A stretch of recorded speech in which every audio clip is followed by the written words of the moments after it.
for this.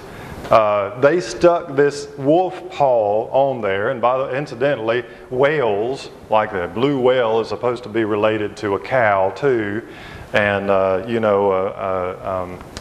the manatees, sea cows, are supposed to be related to elephants. So you get all kinds of really idiotic things going on when you start from a point of view that is not correct to begin with, and that's what this is all about. So anyway, you can go down there and see those kinds of things if you want to. But, well, you can see I'm having a hard time finding a stopping place on this point. But, my friend, are you beginning to see that evolution is not as much a science as it is a philosophy? There's very little science to it, but there is a whole lot of philosophy to it.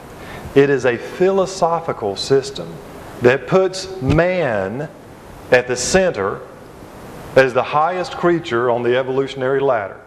And logically, if man is the measure of all things, then there is no limits to the perverted philosophies, attitudes, and behavior which man can descend to. I mean, think about this. Some of the logical consequences of evolutionary teaching include the selective breeding of mankind. You know, Hitler's ideas of a master race. He's not the only one, incidentally, that had those ideas. But Hitler's ideas of a master race were influenced by Darwin. It's survival of the fittest. The weak can be summarily disposed of in a worldview in which the value of human life is governed by fitness or convenience. Who are the unfit? Well, you know, we got a big problem in this country. The unborn. The unborn are unfit. They're going to inconvenience us. So let's get rid of them. And that's a law in this land. You can get rid of your own offspring if they inconvenience you. They're unfit to live.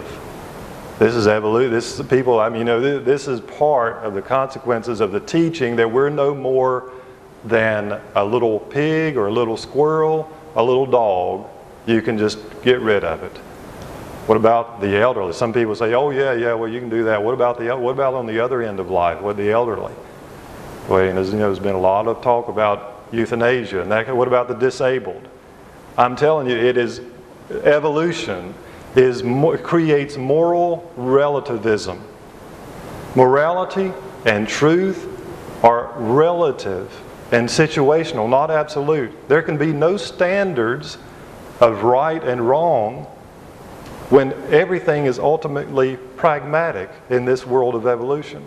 That is what I mean by pragmatic.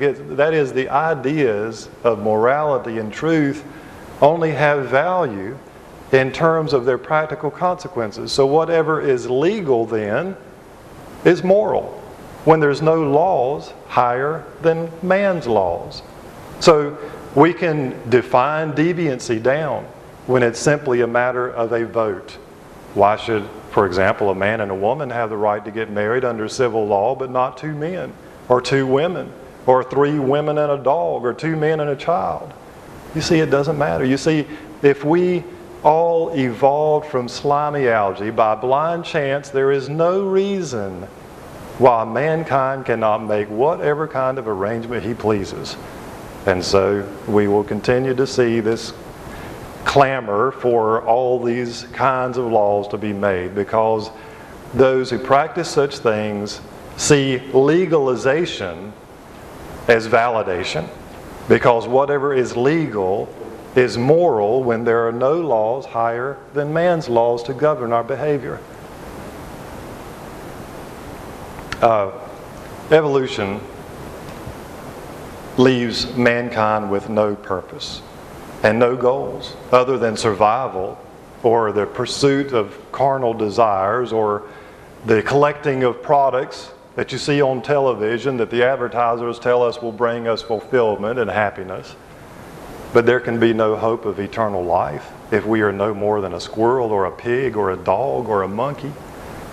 Evolutionary philosophy causes indifference and apathy in some, while in others there seems to be a great zeal for earthly change, human rights, poverty, the ozone layer, global peace, environmentalism, recycling, concern over animal extinction and habitat.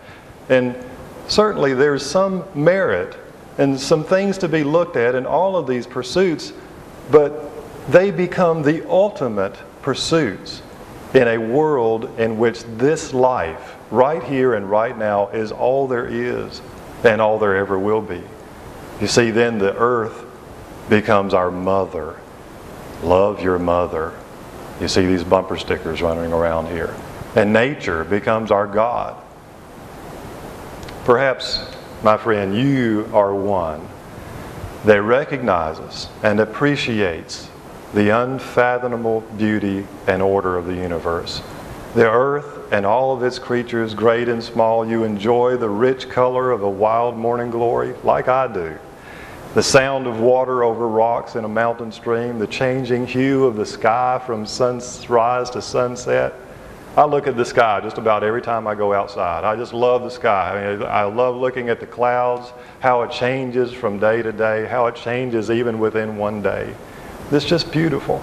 The cluster, look, I've got in my, right beside my shop, I've got a little mountain laurel bush, and it's got these little clustered blooms of mountain laurel, and they're just so perfectly formed. Got all these little points, that the stamen come out, gushing out of the center like a fountain, and go out into these little points. You ever notice things like that? These things move me. They impart their calculated loveliness to the whole of God's creation. When I see the fierceness of a lion, we were at the zoo up in Washington. When we went up there, they had all these wonderful creatures. But you see a lion, and there's other creatures like the soft, adorable quality of a kitten, or the long hair on a young girl that is perfectly frames a child's face. Well, like mine. I've got mine right here. Come here, Sadie. See, this is my baby right here. One of my babies. I've got 3 of them. I mean, this is a good example of God, the handiwork of God. And are you moved by these things like I am? You know that there is something deeply wrong with a culture or an individual who can look at their child or their grandchild and see 2 beautiful, bright eyes. When my children are little babies, you look at those 10 neat little fingers and 10 perfect little toes, an absolute compact display of the handiwork of God. But at the same time, people who can look at their child and be willing to accept that this beautiful marvel of complexity, your own offspring, is just a product of random chemical combinations, just a higher order of monkey evolved by blind chance. The willingness of people to accept this explanation is disturbing, and it shows how gullible and how easily manipulated people really are. I'll tell you something else. Nobody wants to talk about this, and nobody wants to say this, but I'm going to say it. We're here to talk frankly about things, and so that's what I'm going to do. But I'm going to tell you something that nobody wants to talk about, that is another one of the consequences of evolutionary idea. You just stand there a second, Sadie. I want you to look at this. Now, this is typical of nearly all the books that you see. I'll get up here. You just stay there, Sadie. Look at this illustration here. Evolution. The point I want to make right here, and I won't spend long on it, but evolution is the root of prejudice and racism. You see this illustration here? You see this monkey here? Well, something like a monkey. I mean, there's various stages here. Notice that as the monkey begins to stand up and get erect and straight like men are, that his skin gets lighter and lighter. See that? And he becomes more and more European-like until the last one is very fair-skinned and looks like a normal man.